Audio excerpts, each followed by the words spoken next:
మీనరాశి వారికి 3 గ్రహాలు యోగిస్తున్నాయి. తృతీయ శుక్రుడు, షష్టంలో చంద్రకేతువులు. మనోబలంతో నిర్ణయాలు తీసుకొని పనులు మొదలుపెట్టండి. ఎప్పటి పనులప్పుడే పూర్తి చేయాలి. సకాలంలో కర్తవ్యాలను ఏకాగ్రతతో నిర్వర్తించడం ద్వారా మంచి జరుగుతుందని గుర్తించండి.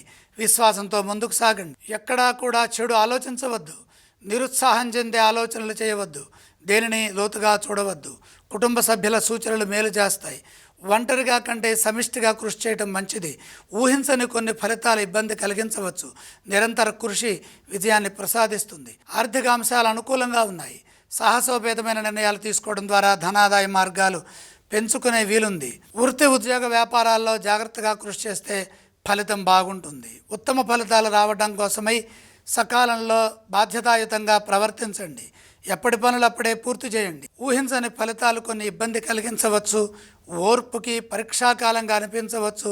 సహనాన్ని ఉపయోగించి లక్ష్యాన్ని పూర్తి చేసుకోవాలి. కొందరి ప్రవర్తన మీకు సమస్యని కలిగించవచ్చు. కాబట్టి ఆవేశానికి గురి కాకుండా శాంతంగా సంభాషించండి. ఎన్ని అవాంతరాలు ఎదురైనా మీ సంస్కారం, మీ ధర్మం మిమ్మల్ని ముందుకు నడిపిస్తుంది.